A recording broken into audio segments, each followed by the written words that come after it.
at some point we are going to have to do a whole show about how good this show sounds.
Welcome to Downballot, the flagship podcast of overloading your co-host's computer with the video call. You can find this podcast on every podcatcher, and of course, always watch us live. That's Tuesdays at 7:30 p.m. Pacific, twitch.tv/Echoplex Media. You could also watch on other platforms, but I just don't recommend it. Support this project. Just go to echoplexmedia.com, click the support tab, and find your favorite way. We do have some brand new Conspiracy Bingo merch you might want to check out. Talk a little bit more about that during the post game. I'm producer Dave. You can find me on Grindr. And merchandising. This is the councilman coming at you as always from my stepmom's basement and hoping I don't freeze on you. You can find me at THE_councilman on the X. And I lurk around the other social networks under my Christian given name. So just watch out for me there. I'm getting a little salty lately. Had the COVID for a few weeks, so spent about a month indoors, not really seeing many people outside of producer Dave, and also not able to smoke my medicine, which is what I need to do. I cannot take the edibles, unfortunately. It makes me too anxious. So I had a month of not being able to smoke my medicine, but now I'm back. I'm feeling much better. And of course, there's always Mr. Beer. So, that helps. Yeah. I'll be drinking some vodka during the post game as usual. Though I've been the bottle of vodka been lasting me longer and longer as I get less and less inclined to get trashed during the post game. It turns out you're better at these kinds of things when you're mostly sober. What are you sipping on? That's true. Actually, that's why I don't smoke anymore before the show. But this is in honor of APEC. This is San Francisco Brewing's Carl the Fog Hazy IPA. So very, very delicious. But yeah, I try to keep it real when we're in down ballot mode. And I think I've been extra spicy the last couple of weeks because I haven't been totally blitzed out of my mind. So this is actually going to be nice and refreshing today. But should we jump right into the docket? Yeah. What do we got for leading off? Well, something I think you would appreciate because we've been talking about it a bit lately in terms of San Francisco becoming more, being more welcoming, right, and putting on its best face. It looks like the folks in the Castro district are welcoming APEC by organizing. Wait for it, GAYPEC. Okay, we're going to learn. We're going to learn more from KPIX, and then producer Dave is our resident expert on all things gay. You can definitely tell us if they call bullshit on anything, and give us your honest take. Let's see what they have to say. One event happening this week during the APEC Summit hopes to celebrate the unique diversity of the Bay Area with large AAPI and LGBTQ communities. And our Sean Shitness is live this morning in the Castro District with more on the event called GAYPEC, an LGBTQ plus party for APEC. And good morning to you once again, Sean. It seems to be a nice blend of addressing serious issues while having some fun. Nicole, that's right. They definitely want to party, but they also want to talk about equality for the LGBTQ community, specifically in the Asia-Pacific region. That's because among the nations that are in APEC, there is a range of policies for queer people. So GAYPEC hopes to be a celebration for the delegates and visitors that are here, celebrating the intersectionality of AAPI and LGBTQ identities, also looking at the history of this neighborhood and using it to push for progress and more acceptance abroad.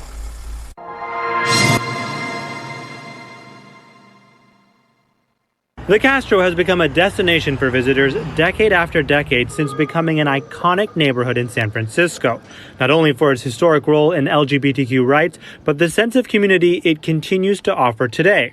So Bay Area leaders decided it was the perfect place to host a party during the APEC Summit. We're excited to be able to host GAYPEC, recognizing the intersectionality of the Asian Pacific Islander community, as well as our strong LGBTQ plus community. South Bay Assembly member Evan Lowe wants to lean into those large demographics and set an example for how they can thrive, especially for those who identify as both. If APEC was going to be in my hometown, I really ought to help put together something big and gay and queer for the event. San Francisco Supervisor Raphael Mandelman's district includes the Castro. He says they had to take this opportunity while hosting one of the largest international events in the city's history. I do think that there's tremendous power in community. Mandelman acknowledges that because the level of acceptance for LGBTQ people in the Asia-Pacific region can vary, it may not be easy for some attending APEC to show up to an event like this. There are also delegates for whom coming to an event like this may take a little bit of courage and may even be a little bit risky. Assemblymember Lowe adds that the fight for more rights in those nations motivates the organizers to lead by example, showing how everyone benefits from a more inclusive society. We want to show the world how absolutely fabulous we are here in San Francisco in the Bay Area. So on the serious side, we are talking about issues related to marriage equality, adoption rights, as well as hospital visits, being able to serve in the military, and donate blood. But like we said, it's also a party. They have a full guest list, and they are looking forward to having multiple drag queens perform on Wednesday night. Nicole, back to you. Great. Thanks for not telling us where it is. Multiple drag queens, not just one. Yeah, seriously. I mean, I guess just walk towards Castro Street and you'll just follow the gay or follow the smell of. Maybe not so much. No, not so much. But just follow your nose. I don't know. Look for the smell of dirty money. That could be it too. But some politicians behind this, I've noticed too. So who knows what nefarious purposes could be lurking beneath the GAYPEC. Are you going to be heading down there? No. Okay. No. If it's in the Castro proper and they expect a big turnout, I can only actually think of like one venue, and that's the Castro Theater. Sure. Right. Because the clubs, like all the bars and clubs, are actually pretty small in that area. The big clubs are all south of Market. It could be some sort of, South First Fridays, open streets, festival thing where all the businesses are participating. But yeah, not a lot, really short on detail in terms of where and when and how to access all the fun. So I guess they just expect you to go down there and figure it out for yourself. Or maybe they're hoping that mostly attendees of this conference will go, and so they're kind of not telling the public like much about it. There you go. Yeah, it could be like a semi-exclude but not exclude thing. But they're handing out info at Moscone Center, right? And a little map and like maybe little like icons on the map of things to do. Little rainbow icon, like go this way, walk this way. These people from Asia coming here, when they see our subway, they're going to be like, "What the fuck is this?" Right. They're going to be nuts. Like, what the fuck is why is your transit system like this? Right. I have to take 3 different transit systems to go 6 blocks. This is weird. Well, if it's from Moscone to the Castro, there's the KL or M line on the underground that just takes you right there. Oh, snap. You know what? I haven't really experienced a lot of that newfangled underground Muni line. It's been there since I've been going to the Castro, sir. Oh, lovely. Well, there you go then. You're not much of a public transit guy, is what's going on. No, that's definitely not. Also, you never lived there. Yeah, and I'm also, yeah, exactly. I did live in the outer Richmond for a summer, but that doesn't count. Yeah, no, I've never really been, and frankly, haven't gone to San Francisco to like really invest large amount of time outside of concerts and sporting events from here to there. But so I haven't really spent significant amounts of time in the city. Yeah, it's been a while. It's been since before COVID, but prior to starting a podcast. Wait a minute. Prior to starting a podcast, when I had a boyfriend, we would go spend the weekend in the city all the time. Oh, well, I wonder what the problem is here.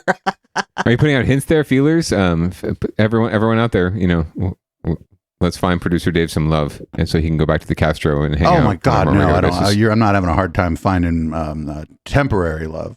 No problem. No problem there. Looking for love in all the right places then. That's good. Yeah. That's good. Anyway, that was a little too much information for Downballot. That was definitely more red light material. What do we got for winners and losers?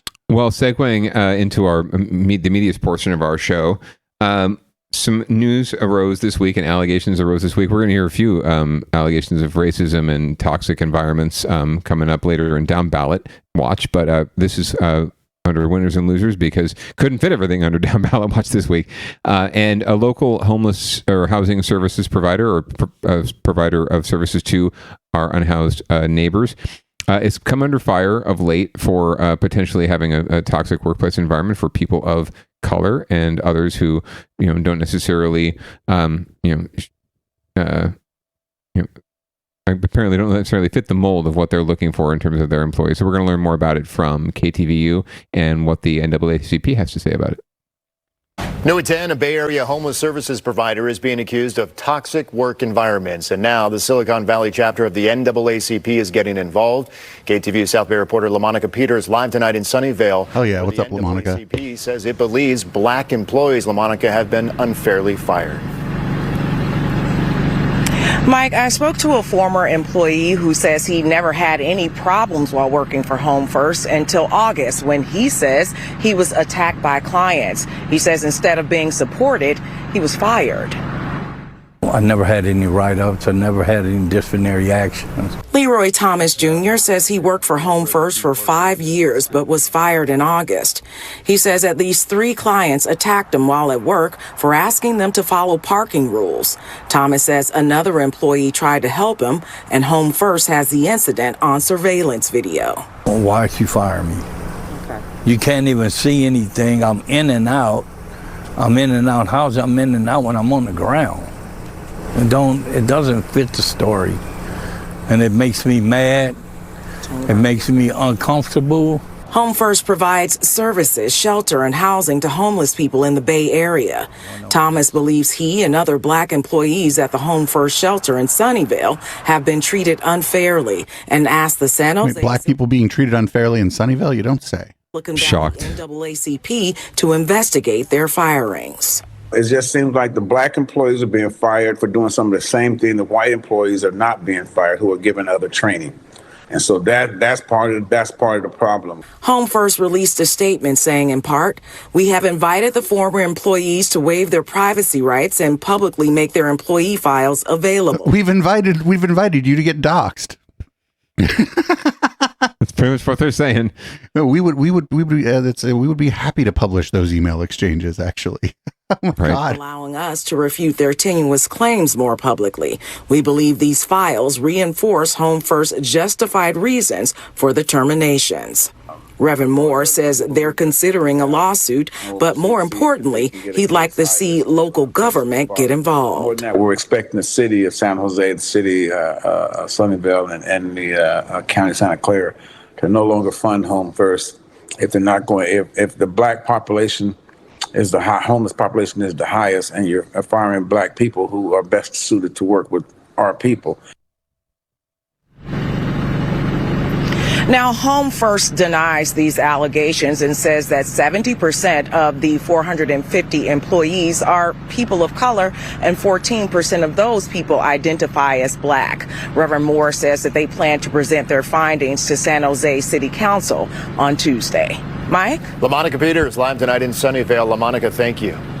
Okay, so this is going to be another case of somebody going to a local government meeting to discuss something that the local government has no control over. The city of San Jose does not have any control over the Sunnyvale business. They should be going either to Sunnyvale or to the county.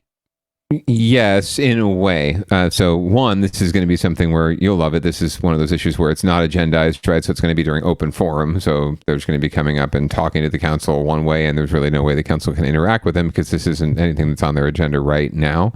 So that's going to be a one-way conversation they're having regardless. But their point is to get the information out. Home First, the organization, is actually headquartered in San Jose, has a shelter in Sunnyvale, but they're county-wide. So they do business with San Jose. They have a shelter in San Jose near the plant, the Picardo Center near on Little Orchard near the Plant Shopping Center. I don't know if you're familiar with that, but that's their facility. That's their shelter. So they do a lot of business with San Jose, and San Jose, they are one of San Jose's contractors on reducing homelessness and all of their homelessness prevention. So there actually is some point, even though it's the incidences that they were talking about are happening in Sunnyvale, there's certainly some pressure points they can find in San Jose and at the county because they do fund this organization here as well.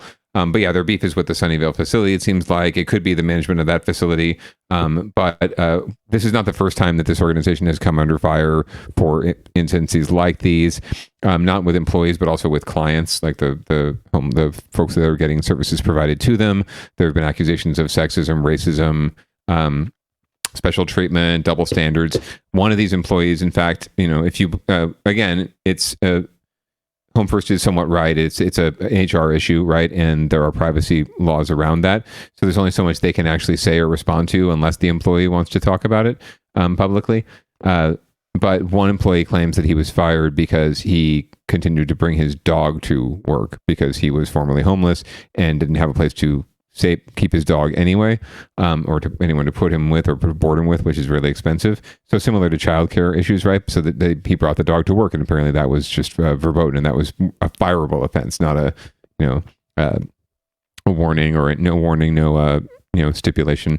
And that's really another issue here that there really, it seems like there was a lack of warning or a lack of opportunity to learn or train if there was a problem or if there was a mistake made, right? It seems like it's almost like a no tolerance policy, and that doesn't really compute for an organization that's supposed to be reaching out and helping people who are on the street, right? So there's definitely something going on here where there's a lot of smoke. There is fire, but yet to be seen whether it's at the sort of local facility level or if it's more system wide within the nonprofit. But the evidence suggests that it might be a little more system wide. But we'll learn more as this progresses, and especially if they do sue, the employees do sue Home First, we'll certainly find out more down the road. So I'm going to call a little bit of an ad lib here for winners and losers, because this is a story that just popped up actually in my suggestions here. And so we're going to go ahead and check in on the story of the man who is accused of attacking Nancy Pelosi's husband in their home. Very nice. I didn't quite know if we wanted to throw that in here, if you were covering that on the Sunday show, but yeah, let's talk about it now since it's local. Why not both? Why not? We can hit both. We got time. A chilling hour of testimony where David DePape took the stand, breaking out in tears several times as he described his beliefs about Hollywood pedophiles and his attempt to, quote, search for the truth. Whoa, pilled to the gills, friendo, pilled to the gills. Hello. For the attack on Paul Pelosi. What's up, QAnon? DePape lived in Hawaii for 2 years before moving to the Bay Area to work as a carpenter. He told the jury he would spend his off time sitting in the garage where he lived, playing video games, watching YouTube, and listening to right-wing podcasts. DePape testified That's a deadly combination. Podcasters James Lindsay talked extensively about Speaker Emerita Nancy Pelosi and a University of Michigan professor, also known as Target One, on his so-called hit list. If there are jurors on this panel that feel empathetic to him, that believe him, all it takes is one. Federal criminal defense attorney Adam Gassner says DePape did not meet the bar for a federal insanity defense. But to reach the bar to be federally insane, to be able to put in an insanity defense, you have to show by a clear and convincing evidence that he does not know the conduct that he's participating in. He doesn't appreciate the gravity of it. DePape told the jury he only remembered hitting Paul Pelosi once, yet the surgeon who treated Mr. Pelosi testified he had injuries from being hit 3 times, including a 5-centimeter laceration at the top of his head, close to a critical blood vessel. The crux of this case comes down to the facts and whether or not the evidence supports the charges. The defense spent a great deal of time today trying to paint a picture that David DePape was not motivated by Speaker Emerita Nancy Pelosi's official duties as a member of Congress. But even the judge pointed out during pretrial discussion, the evidence refutes that. DePape's Target One, Gail Rubin, a professor who studies anthropology in women's and gender studies, also testified.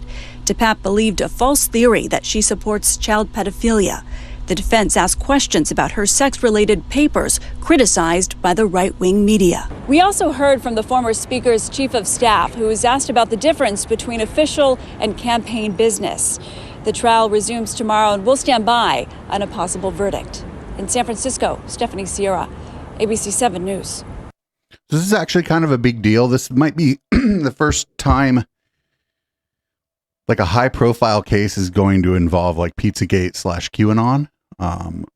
There have obviously been other cases where violence has resulted from this, but this guy went to a well-known congressperson's house with an axe to grind, no less, and to swing around.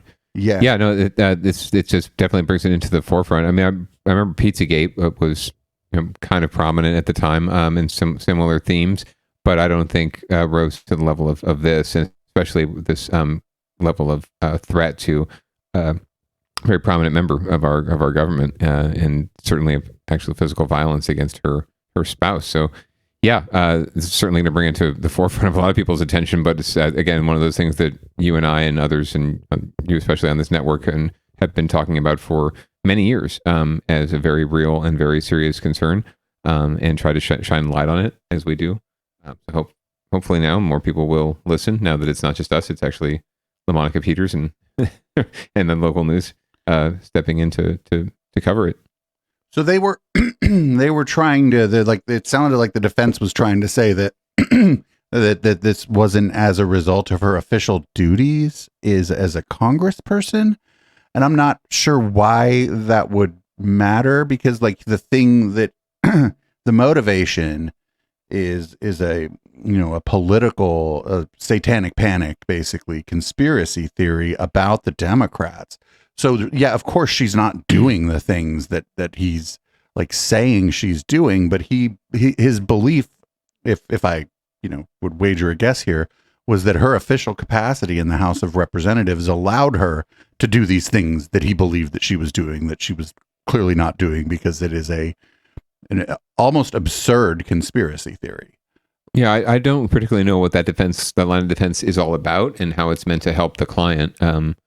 It seems counterintuitive, in fact. Like if you're trying to go for the insanity plea, right? It would seem appropriate to lump all of this together and to make the all the conspiracy theories he espouses and believes in, and lump it all into a mold of, he's like, who would believe any of this? He's obviously out of his mind. So maybe it is to frame it more as a completely random act, right? And that would therefore qualify more as insanity, right? It's a random act as opposed to something premeditated where he had a thought process like, well, Nancy Pelosi did this as a Congress member, and therefore this happened, and therefore this happened, and that's why I'm doing this. Whereas with insanity, it would just be like you're completely detached from that reality and that sort of causation, and therefore you're just doing this at random, right? It just happened to be Nancy Pelosi's house, right? It just happened to be Nancy Pelosi's husband, and you were there because you're nuts. So I think that they're struggling because they don't really have a good defense, right? Because they've got video, like body cam video of this guy doing the thing, right? It's pretty open and shut. So I think they're grasping at straws, trying to get whatever they can and try to help their client. But at the end of the day, it's just a really impossible case for them to get around. There could be some sort of additional, requirements for sentencing or other charges that could be filed specific to, harassment of public officials or that kind of thing. That could be sort of like hate crimes, right? Right. That could be the case here. I'm not entirely certain. Maybe someone in the chat or someone in our realm can let us know if they're an attorney and have better knowledge. But that would seem to be why they would try to do that, just to detach it from that, so it wouldn't escalate the whatever punishment he's going to face regardless. I mean, he's not going to fry, but he's certainly going to face some years in jail. So maybe they're trying to reduce that as much as possible by making it seem more innocuous. So I just want to be clear here too that belief in a false conspiracy theory is not in the DSM-5. The mental health community does not believe that these are mental health problems, and that there's no evidence that people who are diagnosed with mental illness under the DSM-5 are more prone to believe these specific kinds of political conspiracy theories. There are people who are delusional, for lack of a better term, in one way or another, but that tends not to manifest itself in QAnon, right? It tends to manifest itself in other, maybe more personal ways. And actually, I'll stop talking now because this is the part of it where my expertise hits a cliff, and now I'm like running like Wile E. Coyote when there's no ground under me. Sure. But I just want to, get this kind of on the record from this network that there are people in our community here who have mental illness, and none of them behave in this way. And those who are diagnosed with mental illness are far more likely to be the victims of violent and property crime than they are to be the perpetrators. Yep, it does not take a mental illness to believe these conspiracy theories and to act upon them, right? You can be perfectly sane, and in fact, most people I think who follow and espouse these theories are and would qualify as perfectly sane. They have simply been radicalized or just and have gone down a path of the path of the thoughts and beliefs and values that they have now, right? And it's been a progression of their whole lives in some cases, right? But never a moment of insanity. In fact, they would probably tell you that they're, before they get caught, before they're trying to plead insanity, they'd probably tell you they're saner than anyone else, right? They're the ones that see it all, right? Like, you're all crazy, we're all crazy, and they're the ones who see it bright and clear, right? So, I think it's definitely not mutually exclusive. You can be absolutely sane and believe these things. You can have mental health issues and still, agree with the values we try to espouse, right? Reality and compassion and empathy. So, and understanding. So, and you had touched on something too, and I just want to give a shout out to. I'm not going to name names because I'll leave people out, but I do want to give a shout out to the people who've been researching conspiracism and online cult-like behavior since basically before QAnon. And before that, a lot of us were not really considered to be experts in anything. And we would be accused even by other like journalist-minded people of just kind of laughing at crazy people or whatever. Mm-hmm. And, we were right as a group. And to various degrees with various different tactics, we were generally correct about how this stuff was going to be a big fucking problem. And, I guess although that's not really good either, because it would be better if we were wrong. Sure. It's one of those, they're situations where you don't want to say "I told you so." You'd prefer not to have to say it, but we did kind of tell you so. But now it's the question still remains, like, what do we do about it, right? And the best thing we can keep doing here, I think, is shining a light on it and allowing people, yes, to make up their own minds, but to poke holes and to blow holes in these conspiracy theories and in the people that espouse them, and try to wake everyone up who's been sucked in, right, if we can. But in the meantime, making sure no one else gets sucked up in it, and we have the truth on our side. Yeah, and there's just a lot of grifters floating around out there that are making a lot of money on this stuff. So yep, some of them in San Jose, some of them in churches in San Jose. Oh, did I say that out loud? So we're going to move on to the water in San Jose. I have no idea what's going on. I've seen pictures of the cloudy water. We'll see what NBC Bay Area has to say about the cloudy San Jose water. Water everywhere, but not a drop anybody wants to drink. That's the concern for people in parts of San Jose after their water started to look and taste different, and not in a good way. Here's NBC Bay Area Scott Budman on what's behind the change and how long it'll stay that way.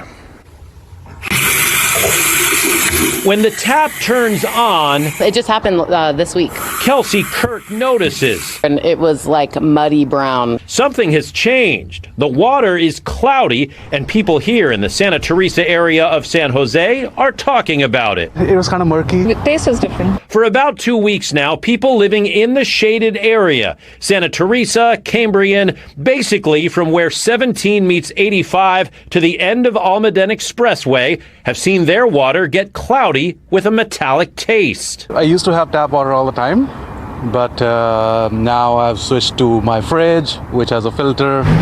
Here's the reason why. Maintenance being done to the Santa Teresa water treatment plant. We're also doing some infrastructure work with our pipelines that deliver the water to our retailers. So while we do this important work and are getting in there, that means that there may be a source change of water for some of our retailers. Source change, which for those who get their water from San Jose Water, means locally sourced groundwater.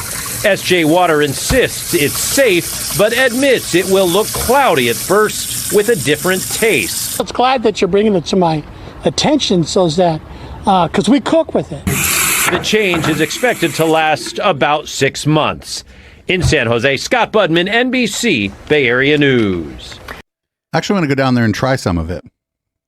Seriously, I think didn't you used to live or sort of live near adjacent? Yeah. I think in that area. I think where I was just outside of that range, but it's hard to tell because the map wasn't exactly, it didn't have addresses and shit on it, right? Not super accurate. Yeah. The only thing that intrigues me here, I mean, this happens. This actually happens more often than we'd like to talk about. But providers turning over, water retailers turning over, and changing up situations, and sometimes pipes get changed out, and you don't really hear about it, and suddenly something's in your water and you don't know. But this just seems like for 6 months that for this to have to go on, right, with this change. This transition, that seems like an awful lot, and you'd think that they would figure out another stopgap, like importing water from another source while the transition happens and the pipes get acclimated or whatever it's causing the fogginess. But 6 months is a lot to ask of folks. I could see like 6 days or 6 weeks even, but it seems like a long time to ask folks, especially in Almaden, where they like to remind us that they pay good money to live in Almaden and in this nice community, and they deserve better as far as services go. But I would argue, they kind of deserve something a little better here. At least they're explaining what's happening, right? And then people aren't just getting cloudy water and have no idea what's going on and have to run up the flagpole to figure it out. But Matt Keller, who was an old ABC reporter, by the way, local ABC reporter, is now their public information officer. So Valley Water is getting out, trying to get ahead of it and let people know, but it doesn't mitigate that they're going to spend 6 months with cloudy water. It's just like that guy said, well, at least I know why the water is cloudy. Now I have to make a call about whether I buy bottled water for the next 6 months. Somebody in the chat said, there's people in the Bay Area that drink tap water. Actually, the tap water in the Bay Area is really good. It's actually fairly clean, no matter what service you're getting it from. A lot of folks in the Bay Area get it from Hetch Hetchy, from the reservoir that was created up near Yosemite Valley many years ago. And it's fully processed many, many times over as it makes its way down. It's very clean water. It's Sierra snow runoff, basically. And water generally, speaking here, and groundwater included, is actually pretty clean. The tap water is fairly clean here. You could do a lot worse if you were in Flint, Michigan, that's for sure. I drink my the good wife is a avid bottled water drinker, but I drink the tap, and I haven't noticed much of a problem with me yet, but nothing we can attribute to the tap water anyway. I wish I fucking could. I wish I could blame all of it on the tap water, all my saltiness and my mood swings. It's just the water. I swear, Mom, it's the water. But yeah, no, I haven't noticed too much difference. But then again, I also drink a lot of water laced with coffee too, so maybe that's mitigating the problem. My water's already dirty as shit. Coffee beans. It's called coffee. Yeah, that's all I drink really. Beer and coffee. Anyway, hazy IPA too. I drink the foggy beer, no less. So like I'm into the hazy beer to begin with. Just call it hazy and charge more for it. That's what it's really what hazy water. There you go. Right. I don't know where this hazy thing. All natural hops. Right. In my water. That'd actually be pretty. I'd be down for hazy beer water. Oh God. All right, we're going to move on here. The Oakland A's fans are still trying to keep the A's in Oakland, and we'll see what their current tactic is. Oakland's mayor and diehard A's fans made a last-ditch plea to the MLB owners today, less than a week ahead of their meeting next week, where they will vote to decide if the A's relocate to Las Vegas. And the Hail Mary isn't what you'd expect. The city sent 15 MLB owners personalized gift boxes with a letter from Mayor. A bribe? So we open it up. Maybe. Out of the box idea. We have in here, let's see, a baseball cap. Oakland Mayor Sheng Tao sent 15 send weed, my God. Baseball owners these personalized gift boxes. There's a CD in there. 68's an Oakland fan group. Yeah, I don't know what the play that CD's for. I don't even have a thing to play CDs on. And then all the design work around it. The boxes included a letter from Tao along with a postcard which lists the reasons why the A's should stay in Oakland. There's also a DVD and digital copy of a 10-minute video created by the Summer of Cell group along with a t-shirt, hat. A QR code would have been more useful. Each one of the baseball cards is to a YouTube video that the box is being sent to. That is, in my view, laughable. Bay Area sports consultant Andy Dolich mocked the gesture, believing more could have been. He's like, who has a DVD player anymore? By Oakland City leadership. You're sending a gift box to the owners a week before they're making a multi-billion-dollar decision, not just on the Oakland A's, but on their franchises and their net asset appreciation, and you got some stuff in it. I love Andy Dolich. Who's Andy Dolich? We got to get him on to talk more about this. We could be like, dude, fucking, let's go. Cuffs are off, friendo. This is Twitch. He is a sports business consultant. He's a former baseball executive. Been around Bay Area sports for a long time, and has consulted for teams before in public relations campaigns and business campaigns. But yeah, no, he's definitely knows what he's talking about, and he's dead right. Like this is the silliest thing ever. Like we're going to send them a shoebox, care package when they're making like this multi-billion-dollar decision about their future, right? And the cards are stacked against them already, the baseball cards and other cards. And so this isn't going to make a dent. And by the way, they're sending only 15. There's 30 owners, so I guess they're targeting. Maybe they're targeting just to save money, like we do in political campaigns. But they're targeting the votes they think they can get. It is a 2/3 vote, I think, threshold that's required. But I don't see the A's not getting there. This is such a moneymaker for them long term, and if it's a moneymaker for them, it's a moneymaker for the league and the rest of the owners, because they all share revenue when it comes down at the end of the day. So rising tide lifts all boats. So they will obviously vote on the better deal, and that's in Vegas now, unfortunately for Oakland. It sucks, but this, like Andy said, a gift box isn't going to solve anything.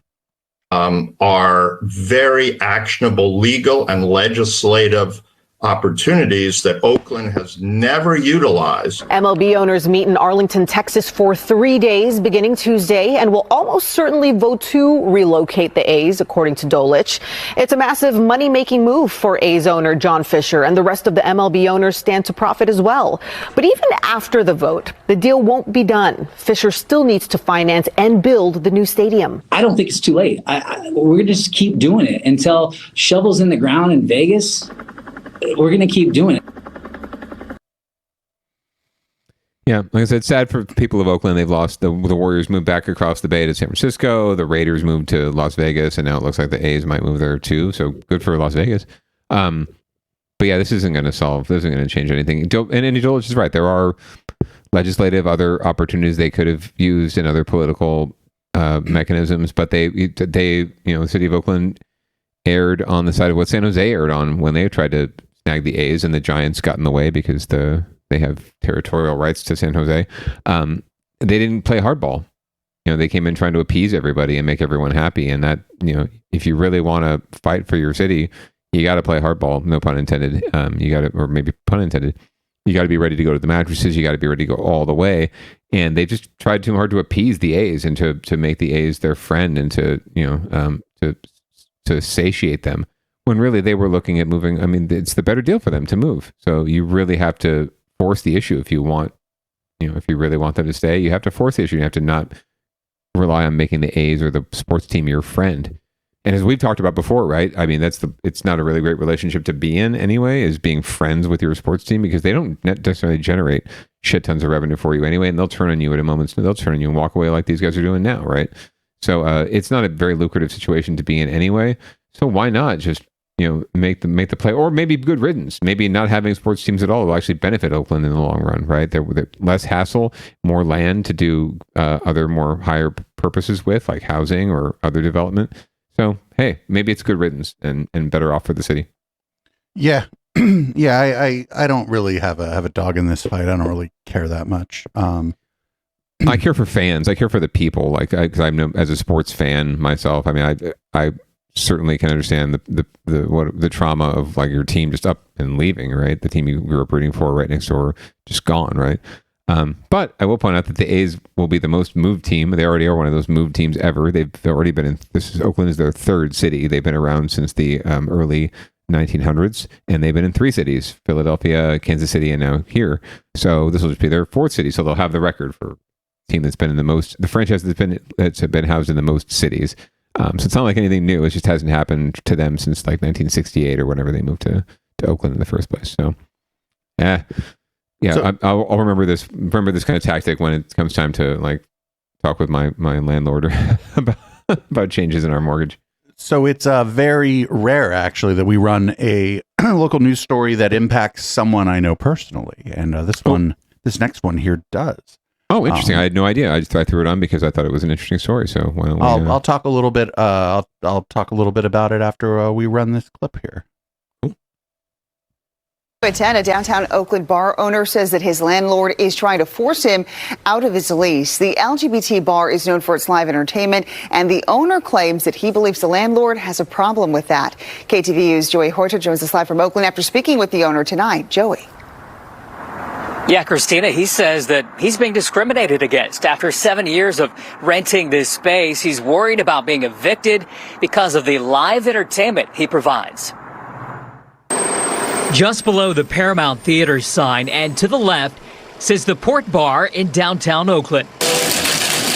It's been a gathering place for the LGBTQ plus community since 2016. We usually come here before we go to every time I go to a concert at the Fox Theater.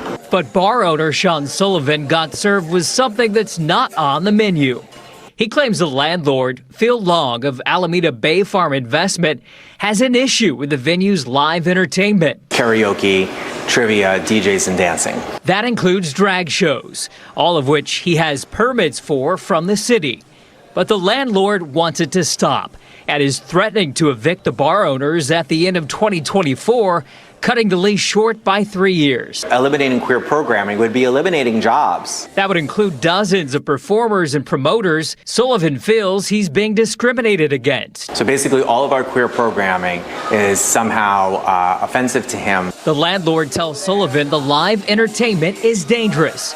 Drag brunch spills out into the streets. Yes, our drag queens will go and dance in the street, and car windows will roll down and people will wave money at them. In an email obtained by KTVU, Steve Williams, a lawyer representing the landlord, says the bar doesn't have enough space to accommodate live entertainment, which he says is a liability. He characterizes what we're doing as, dangerous or law-breaking, and this is like thought from another time. He also claims a karaoke bar is moving in next door, which is also live entertainment.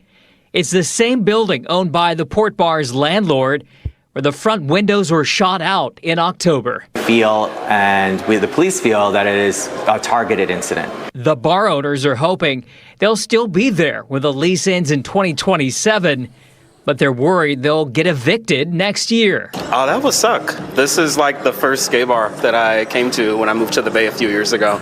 So it would be pretty significant if it just stopped existing. Now, we reached out to the landlord's lawyers for comment. They have not responded to our calls just yet. But the Port Bar owner says if they do have to move out, it's going to cost them hundreds of thousands of dollars to set up shop somewhere else. Back to you. All right, Joey Horter live at Oakland tonight. Joey, thank you. So a friend of the show, occasional co-host of the Cults and the Satanic Panic broadcast, DJ Star Noir, had a recurring event going on there and helped with an event there that was a fundraiser after the windows were fucking shot out.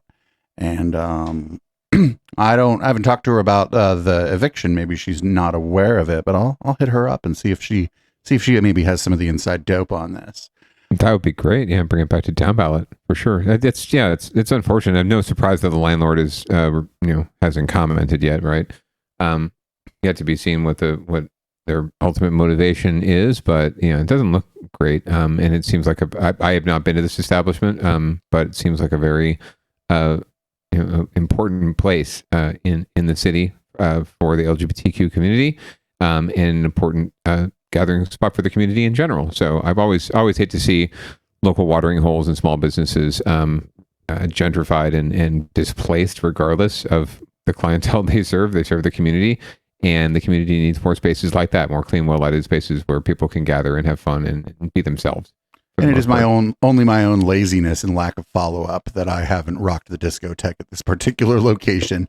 Because like I said, I do have a long-standing friendship and to some degree, I guess, professional relationship with one of the promoters there. So never a better time. Maybe I should double back on that and see if I can't maybe miss a Catterday or a conspiracy bingo and play some music there.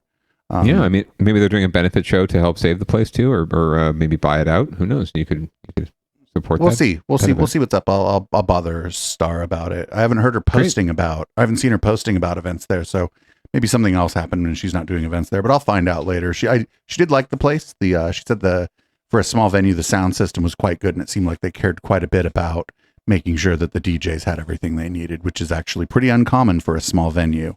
Yeah, very, very much so. Musicians and DJs. Maybe she'd like to come on, or they'd like to come on and talk about it on Downballot at some point. We'll see. I'll try to remember to reach out to any of the affected parties, and maybe if you can help me try to remember that too, Council. I can definitely do that. I'll send you a little Discord note. Yeah, that's great. Up next, we got apparently Napa County is violating the constitutional rights of winery owners. Let's see what the fuck's going on here. Now, our investigative unit recently also brought you news of the ongoing legal war in wine country. That's what Napa County code officials are trying to shut down a small local winery. Tonight, there's a twist. The owner of the winery, Lindsay Hoops, has joined with two other boutique wineries to formally request that the state attorney general and the U.S. attorney get involved. They're accusing the county of violating their constitutional rights. Now, as a former prosecutor, Hoops says she hopes outside attorneys will view the county's effort to shut her down as an abuse of regulatory authority. The goal is to win at no cost or expense spared. And this is something that is being carried out with taxpayer money. Napa County code officials say they're simply enforcing existing rules against unpermitted tastings. They say Hoops Winery, with its animal sanctuary, string lights, and Airstream trailers, poses a nuisance in an agricultural preserve area. No response so far from federal or state authorities. Now, the legal battle has already cost Napa County taxpayers more than $500,000. The trial currently scheduled to begin early next year. Oh, they just don't have a permit for fucking people drinking alcohol on the premises. Yeah, that seems to be all it's about. Much ado about nothing. I can't believe this can't get worked out outside of court, and that there's talk of constitutional right violations. Maybe there's something in the fucking county code where that particular location cannot, for whatever reason. Well, yeah, I mean, it might be zoning. It could be a lot of things. And sometimes properties, if they're a big property like a winery, you'll have multiple zoning areas on the property itself, right? Like this area over here is okay for building a house, right? Residential and someone living there. This area over here is only okay for agriculture, for like the plant growth. And then over here, this area is only zoned for the commercial, like into the tasting room, the winery, the business of the winery itself. So it could be that they just have some overlapping zoning and some things out of date and just they don't have the right permits or they can't get the right permits. They need a special use permit of some sort. And maybe the county wasn't willing to grant it for whatever reason. But yeah, there's more to it than meets the eye as always with these cases. So we'll continue to track it. It's just, I thought it was interesting to put on the docket simply because it was Napa County. I mean, what other industry do you have in Napa County besides the wine industry that's really driving your economy? Hospitality, restaurants, but that's all, downstream from yeah, exactly. It stems or from not all of it, but enough of it is, yes. Right. It's more, it's like the indirect impact, right, of it. So I don't know that it's in your best interest financially or public relations wise to go after to be this restrictive on your primary industry. I think they'd figure out a solution, but it could be they we don't know the whole story. Maybe they have been trying to work on a solution with Hoop Winery and these other wineries, and maybe perhaps it's the winery themselves that are disappointed with the outcome and don't want to go through the process of doing what the city asked or the county asked them to do, and now they're crying foul. That has happened as well, but I tend to believe the small business owner and the little person for the most part when these issues come up. So, yeah, I don't think this is a situation like in San Jose where they do make it difficult to for anybody to have, basically an alcohol permit business or whatever. Yeah. Or a business where entertainment is the, because this is a certain kind of entertainment. It's not my kind of entertainment. Yeah. If you wanted to take me wine tasting, I'd be like, listen, you should spend that money on somebody that wants to taste the fucking wine. All right. Right. And spit it out, apparently. Right. Like, bring me back a bottle of wine for my sister. Thank you. Yeah, that was the one thing about the wine tasting that I never really got.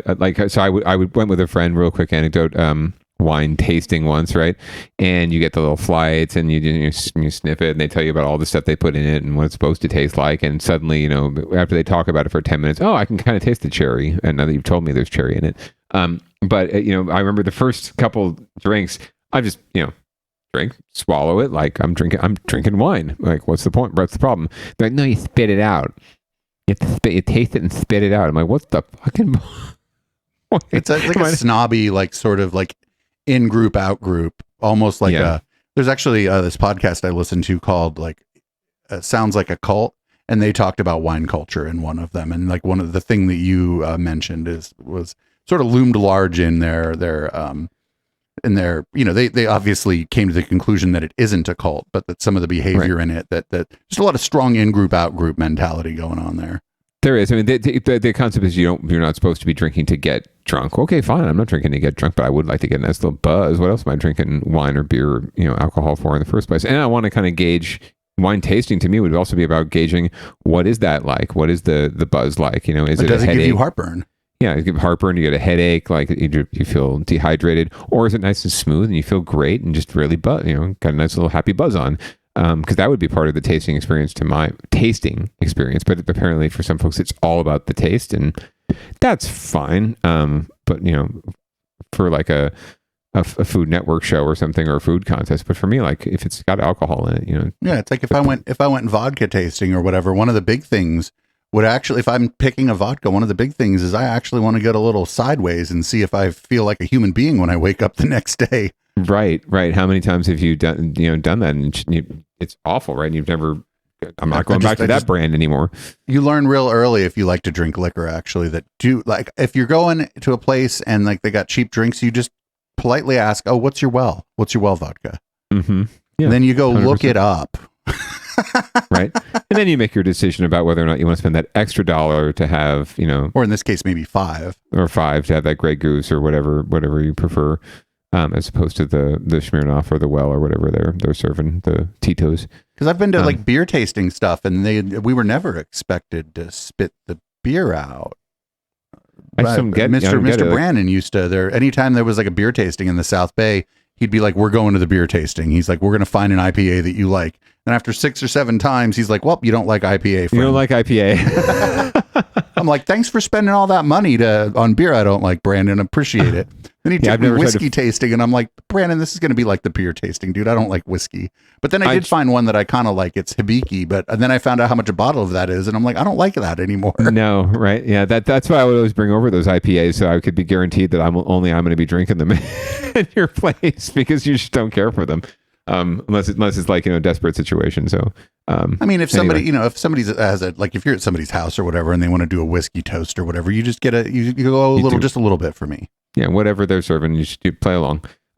Yeah, I could always be guaranteed that my IPAs would still be in your fridge the week later when I came back for Downballot again. No, when we were at the Campbell place, nobody would touch your IPAs. I loved it.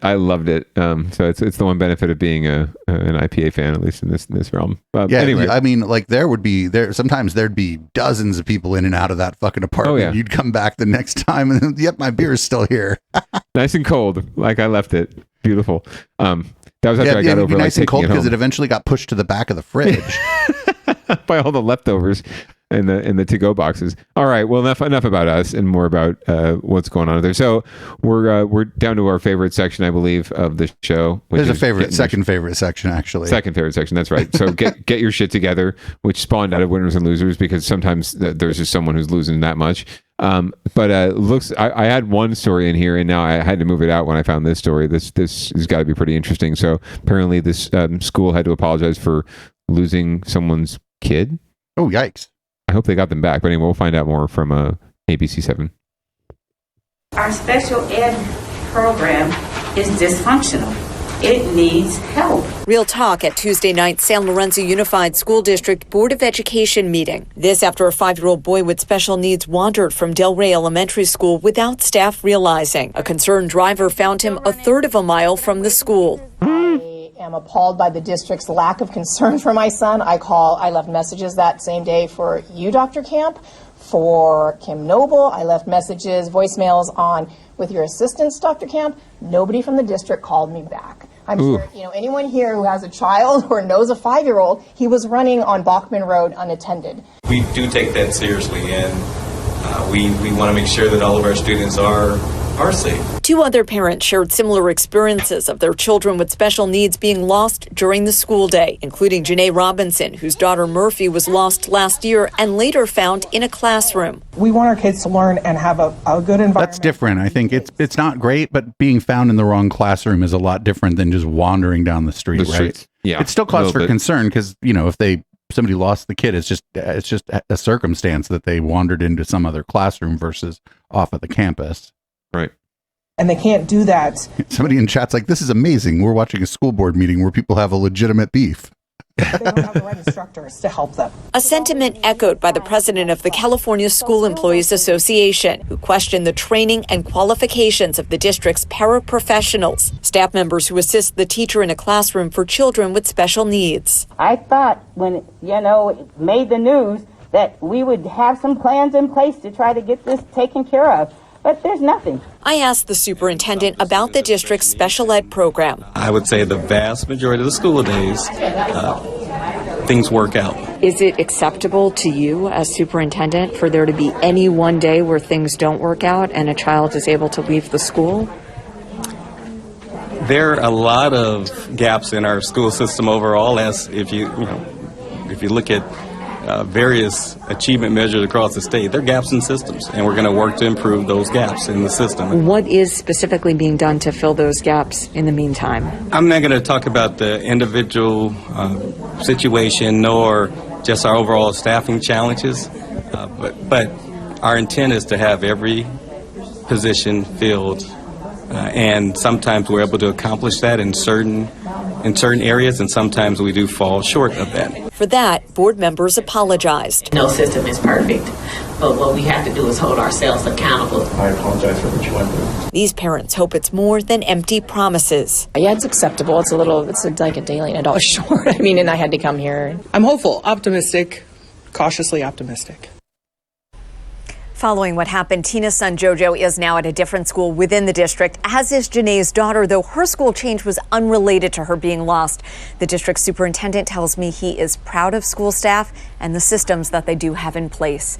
In the newsroom for the IT, Melanie Woodrow, ABC 7 News. So the no call back thing is absurd. Yeah, and that happens. You think it's not just.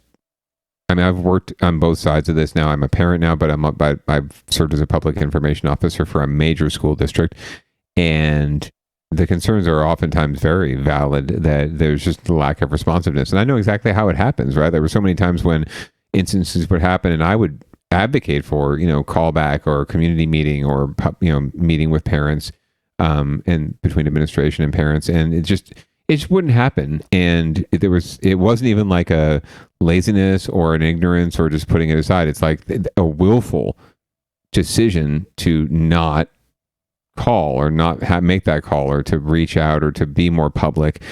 And a lot of times it seemed to emanate from a space of fear of what could happen or what that conversation could result in, whether it's having to admit that you screwed up, whether it's having to make changes and actually change the system that you're working in, right? And to evolve and to do something different, right? Which causes more work, God forbid, a reluctance to do that. Or, but it was almost never just willful, ignorance or sort of, oh, I forgot to call you back or we just got too busy. It's like willful denial, willful, just burying your head in the sand, or just being afraid and having too many lawyers telling you can't say anything or you can't talk to them about this. Like the superintendent, I don't know who in the world let them. I don't think they probably don't have a public information officer at that district, because I don't know how you let that guy go out there and just be left to the wolves like that. Like, he had no response at all. They asked him a very direct question, he said, well, we're not perfect, and there are there are days when shit happens. It's like, okay, but how do you feel about that? Like, do you think that there should be any days when shit happens like this? Like, what happens the one day when the kid wanders down the street and gets hit by a car or gets hurt or kidnapped or whatever? Something happens to them, right? Like, they lucked out in the situation that nothing happened to the kid. Well, because most people are generally good, and if they see a 5-year-old walking unattended, right, they're going to try to intervene in a positive 100%. way. Yeah, 100%. I mean, even outside our door, we live across from schools right here, like elementary school, middle school. There are people that blow right through the stop sign at our intersection all the time, all hours of the day, right? And it's just a matter of time before a kid gets hurt, hit. So what would have happened if something had happened, right? Would they be saying the same thing? Well, almost most days things work out fine, right? Like, that was such a great answer, such a great bureaucratic answer. It's been 30 days since our last child got run over, bally to you. But you got lucky. Like you said, they got lucky that the other kid just wandered into a different classroom, right? Or into the wrong space. Like, I get paranoid when we've got the bad baby here now. I get freaked out when if I turn my back for 5 seconds, I know something could go really wrong with baby. So I'm constantly vigilant. Like, my brain right now is thinking, like, what's going on with the baby? Even though I'm on this show and we're in here and the good wife is taking care of it and has it on lockdown, I'm still thinking about what's going on with my kid. So the fact that they've got people who do this for a living and are licensed to do this, and this is still happening, that's a real bad sign. Whether it's a staffing shortage or whatever it is, you got to fix that, and you have to own it. You have to admit it, and you can't just back into it with all this bureaucratic gobbledygook that they try. Well, almost every day is we're not perfect, and almost every day nothing happens, right? Well, something could happen tomorrow, right? Like, you never know, and you've got to be prepared, and you've got to have better response, but.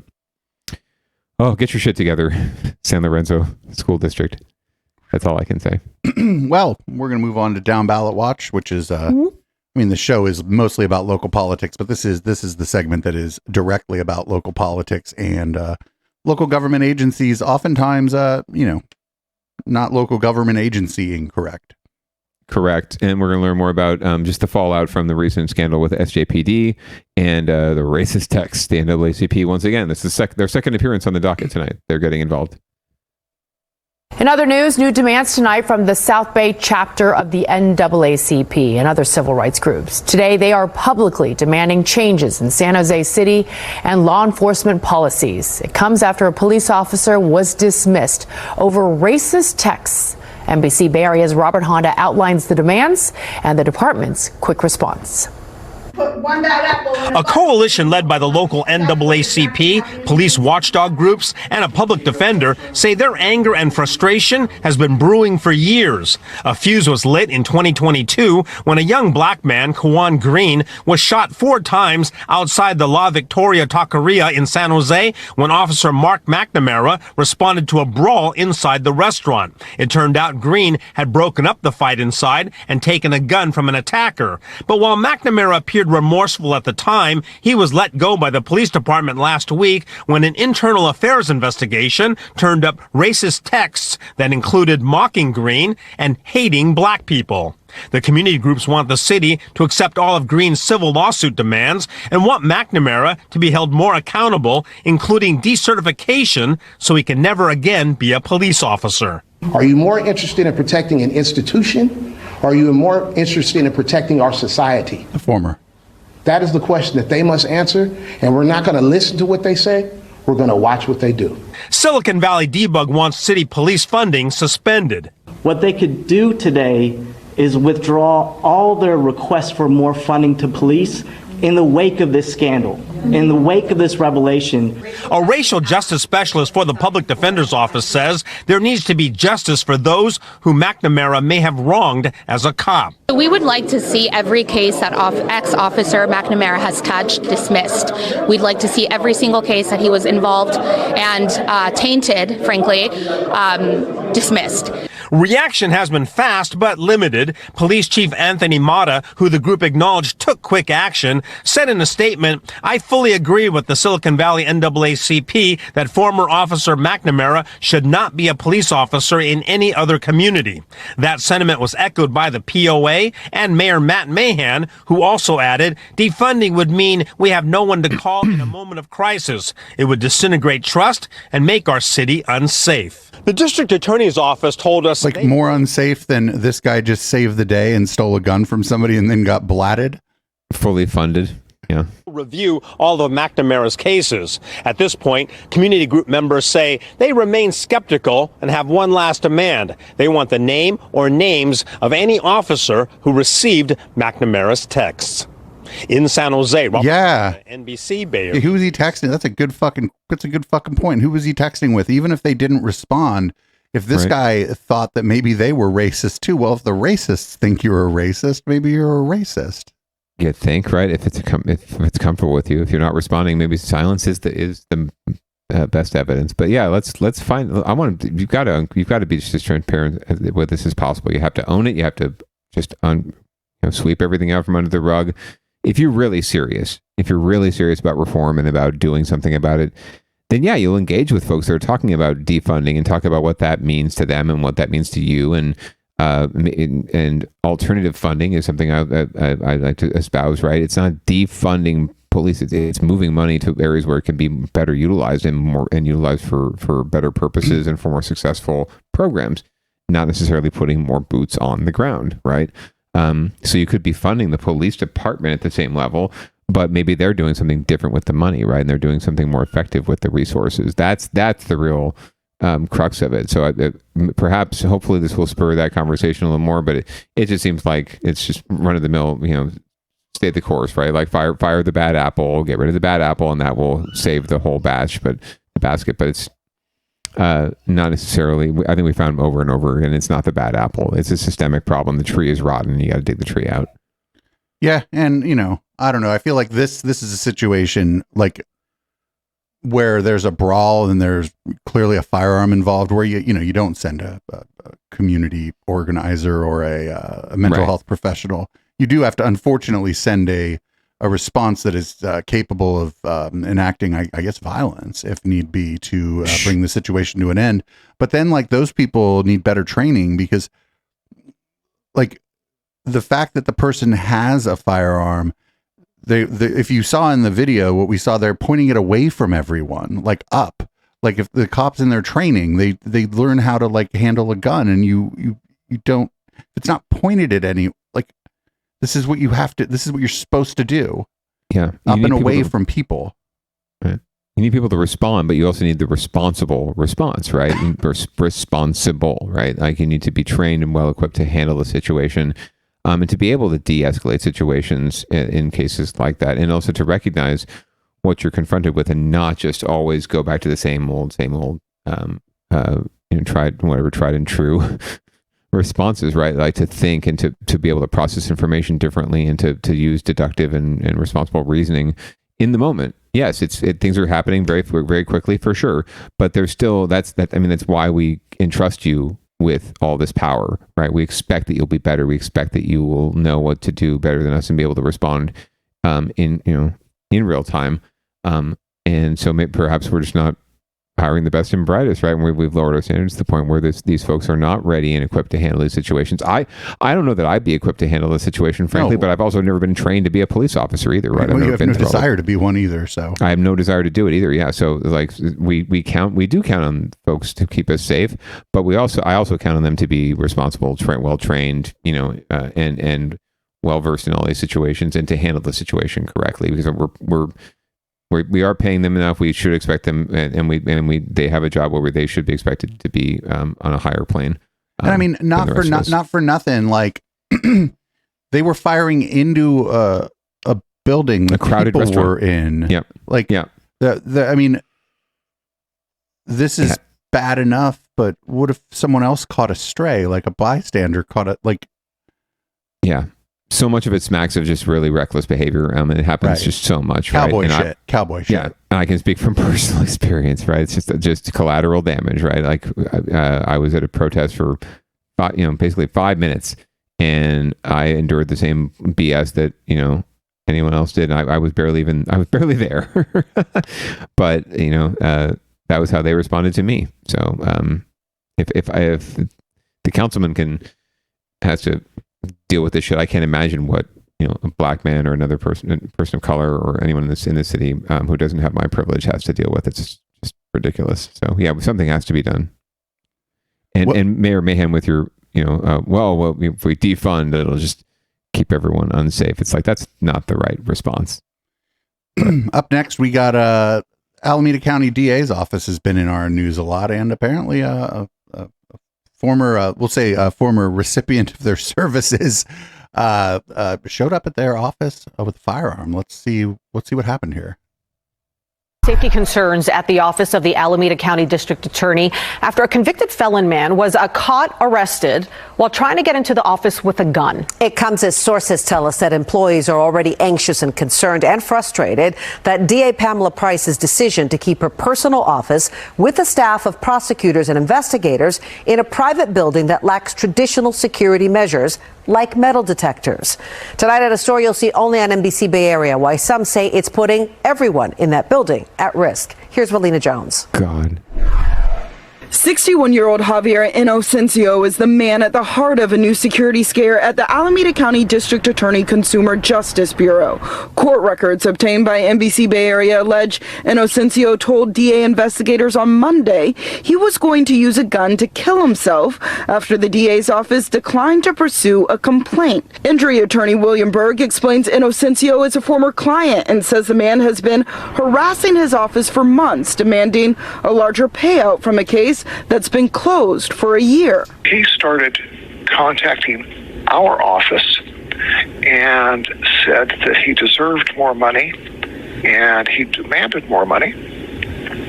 And his demands, which started out as irrational. Prosecutors then say on Tuesday, Inocencio went to the 6th floor of the building where dozens of prosecutors work, including DA Pamela Price, and demanded to speak to an inspector. Someone in the office recognized him and immediately searched him, and that's when they found Inocencio, a convicted felon, was carrying a loaded gun and had to be wrestled to the ground and disarmed. The incident has rattled both the attorney who used to represent Inocencio and those who work in the DA's office. Big issue that concerns me is this person appears to be mentally ill and he has access to firearms. Berg says after 8 weeks of threats and social media posts, he hired security and took out a restraining order against Inocencio last month. Javier never stops. So we tried to reason with him. That did not work. The Alameda Police Department contacted him.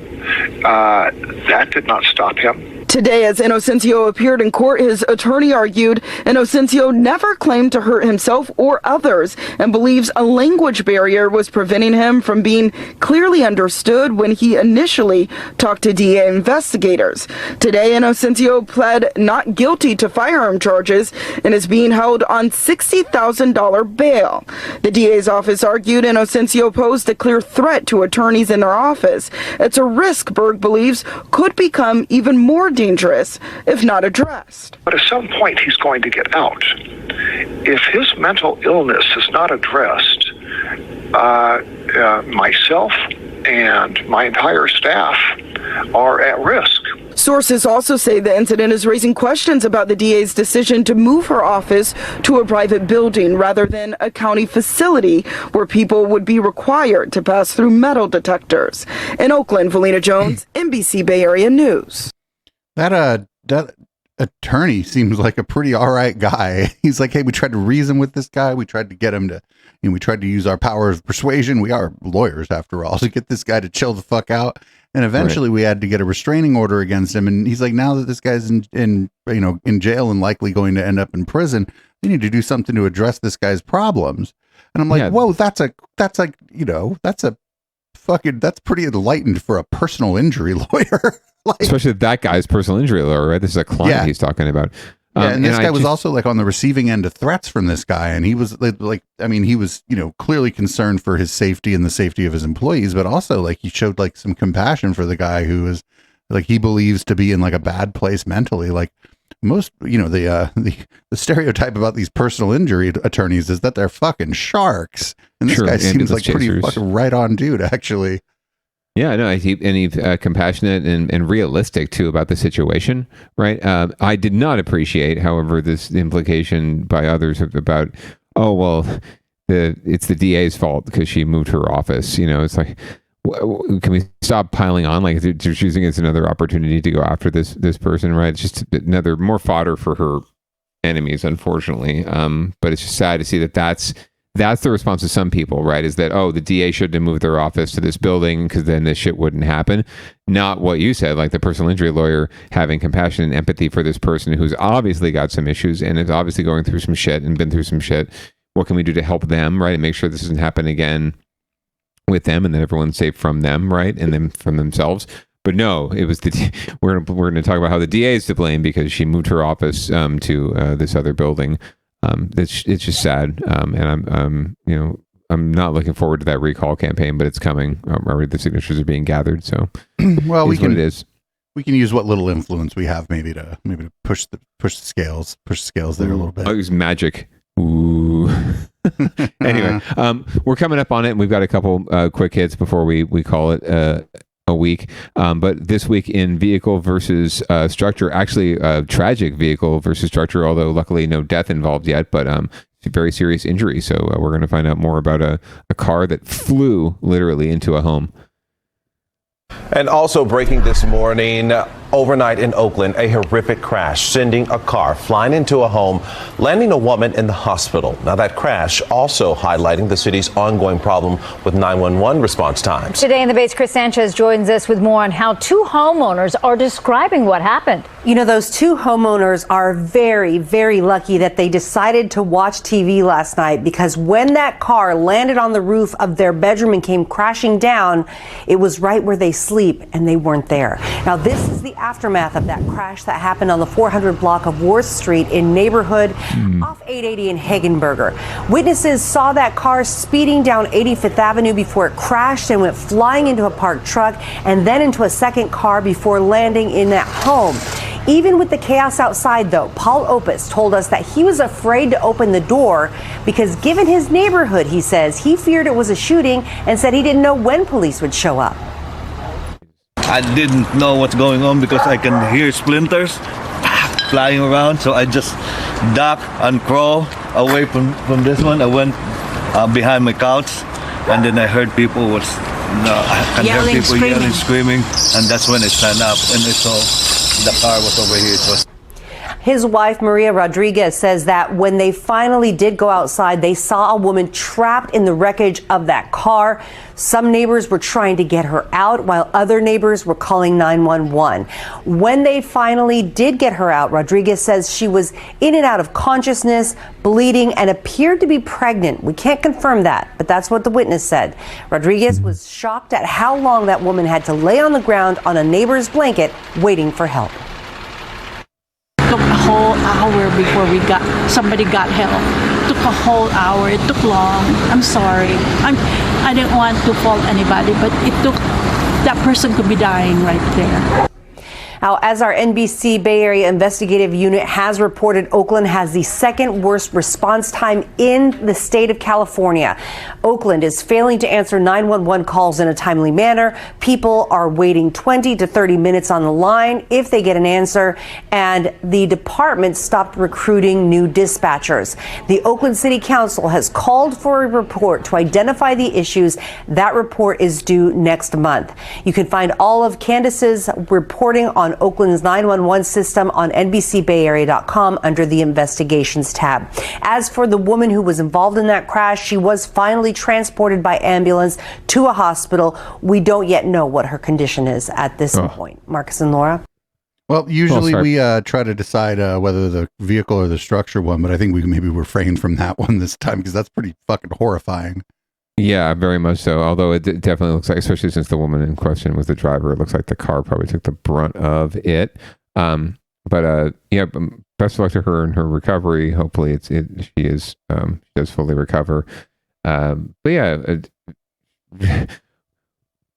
not the best awakening if you're sitting there watching TV to have a car flying into your house. So I guess it's good that no one else was hurt, and hopefully it will not result in loss of life, but certainly happens way too often, which is why we have a segment on the show about it. Anyway, one last thing and another thing, and it's related to APEC, but it looks like some folks are trying to show off one of the better sides of San Francisco, their artistic, funky, quirky nature. So a little bit more about that. At first glance, these orange-clad climbers on San Francisco's iconic Transamerica Pyramid caused a bit of concern.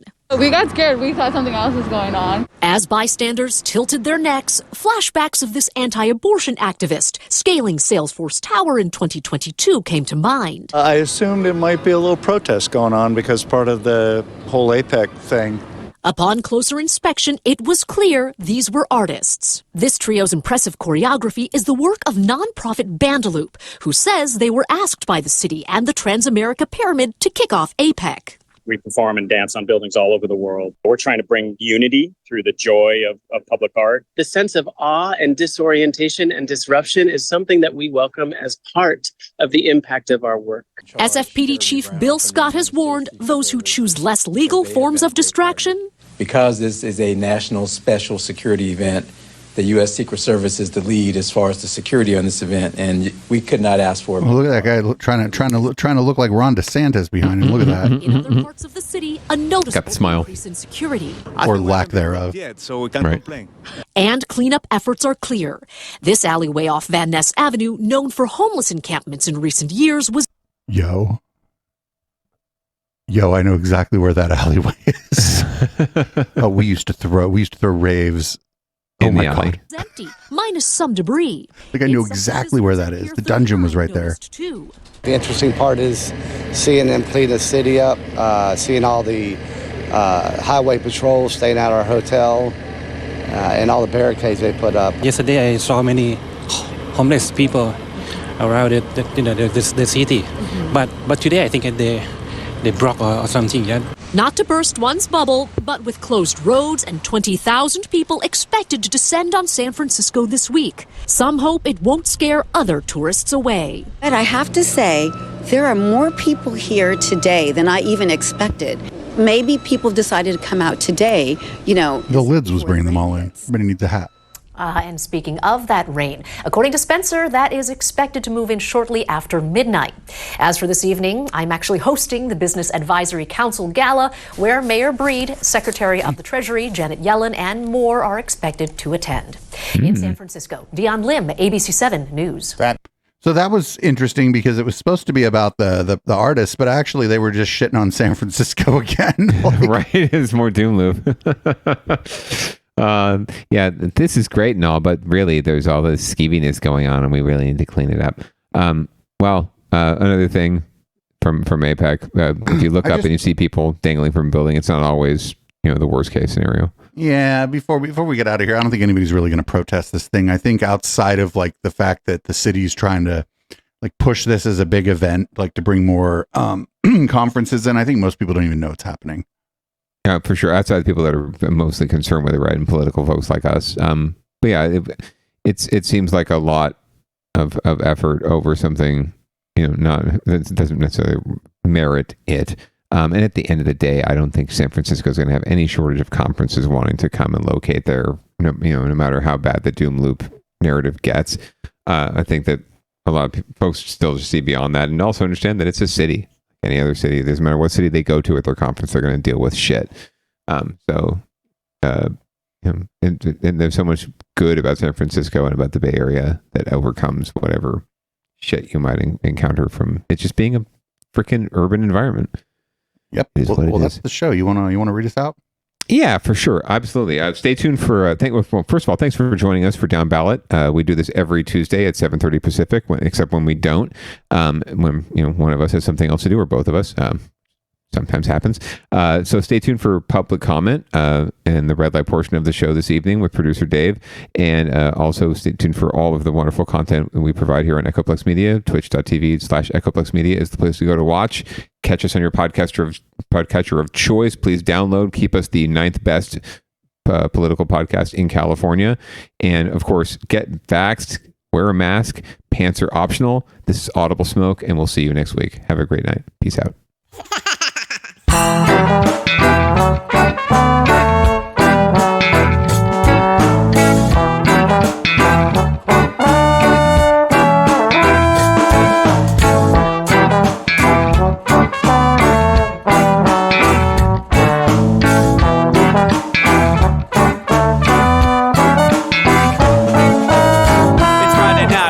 Time to get the party started. Pick up my phone just to check and see who's calling. Dress up real nice for the ladies at the bar, and I'm driving in my car just to get to where they are.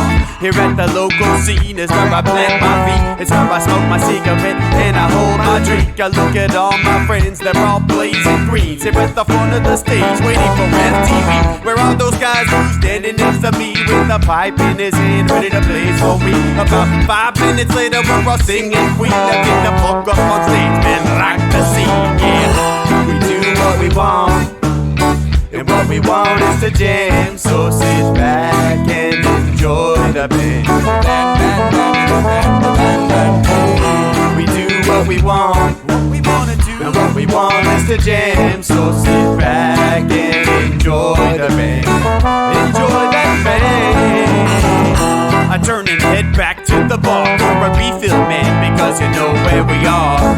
We're headed out to the car to smoke another one and another one. Now just when the magic starts kicking in, I hear relapse playing, you know it's time to head in. Alright everybody, now it's time to grab a new drink. Spark it if you got it and then pass it to me, yeah. We do what we want, and what we want is to jam. So sit back and enjoy the band. We do what we want to do, and what we want is to jam. So sit back and enjoy the band. Enjoy that band. Last up on the bill for the show tonight is down at 30 and 5, so we're headed outside to spark up another joint. Now who's got my lighter? Stoner E, of course. Shouldn't you be inside? I'm all up in this bitch, being who I gotta be. I'm fucked up like the U.S. economy. The truth is that I don't think logically. Stoner E take you on a psychedelic odyssey. Now inside motherfuckers is rockin' me, and outside shit we smoke a lot of broccoli. Rocky the roller, yo, that sexy girl be jockin' me. Ain't too drunk to fuck, but I'll probably do it sloppily. We do what we want to do, and what we want is to jam. So sit back and enjoy the band. Enjoy the band. We do what we want to do, and what we we want is to jam. So sit back and enjoy the band.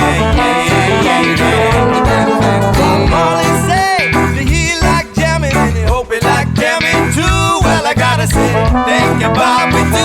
Yes, I gotta say, thank you, Bob, we do. Well, Bob Marley said that he like jamming and he hope he like jamming too. Well, I gotta say, thank you, Bob, we do. Yes, I gotta say, thank you, Bob, we do. Yeah, we do what we want, and what we want is to jam. So sit back and enjoy the band. We do what we want, and what we wanna do, what we want is to jam. So sit back and enjoy the band. Enjoy that band. We do what we want, what we wanna do, what we want is to jam. So sit back and enjoy the band. Enjoy that band. We do what we want, and what we want is to jam. So sit back and enjoy the band.